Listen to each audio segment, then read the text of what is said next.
purpose of this video tutorial is to focus on the investigation mode contained within ADAPT RC2010. The investigation mode is a useful tool for determining the capacity of existing or in-place reinforcement and comparing that with moments generated from loading or moments generated by user input. To begin the use of the investigation mode, the user will input all data associated with the beam using the editor. Once all of the data has been input, the user will generate a solution for the system.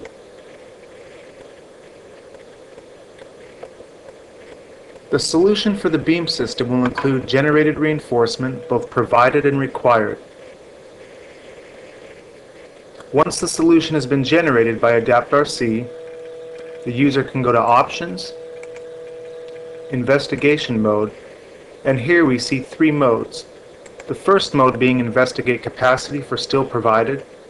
The second investigates capacity and compares with design loading. And the third is to investigate capacity and compare with the design moment. For the first option, the program will generate design capacities for the rebar selected. We'll look at this option first.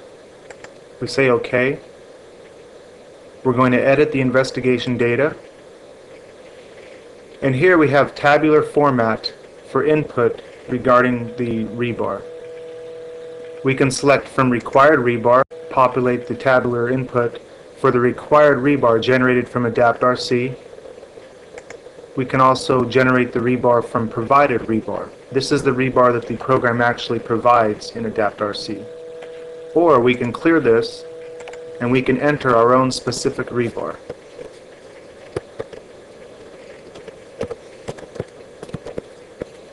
I'm going to clear that, and I'm going to use the required rebar from ADAPT RC.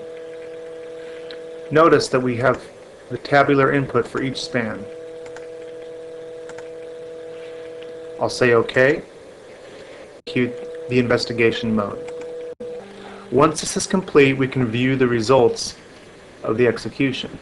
We go to View, Investigation Results, Moments. Here we see the capacity at each station along each span. Gives us the positive and the negative moment capacities for each span. We can also view the input for the rebar. Go to Rebar, and the rebar that was selected for use in the investigation mode is reported at each station for each span. We're now going to switch to the second option. In order to do this, we'll go back to Options, Investigation Mode. We'll select Investigate Capacity and compare with design loading. We're going to go ahead and execute the analysis again for the main design.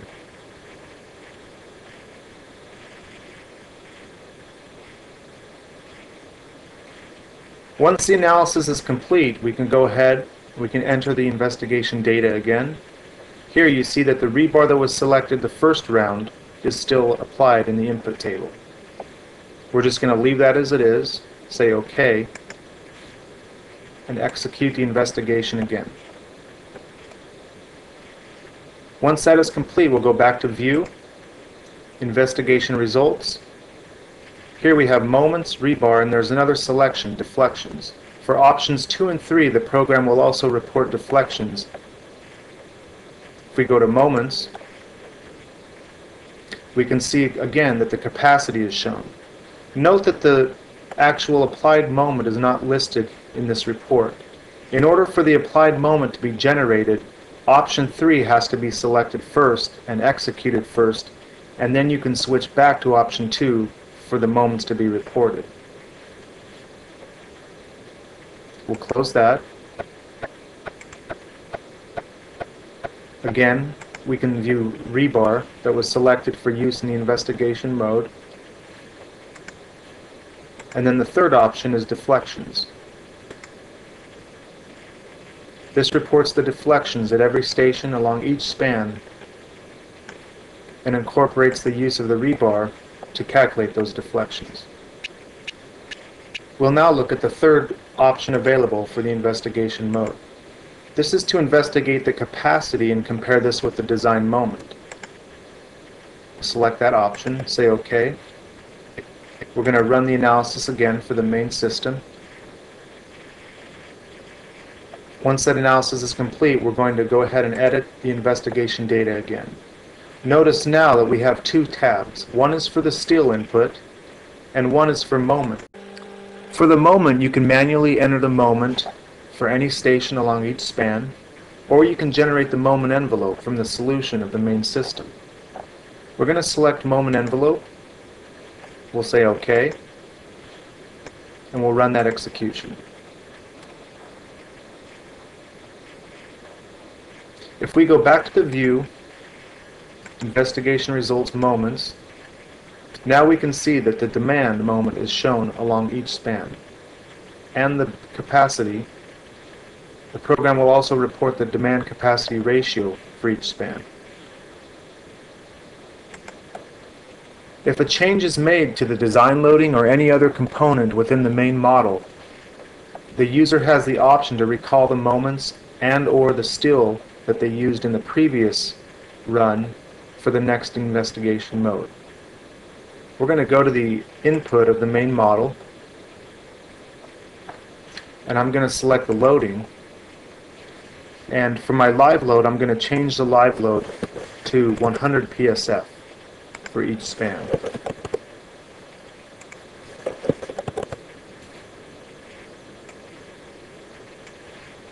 And I'll say OK. I'm going to run the main execution again.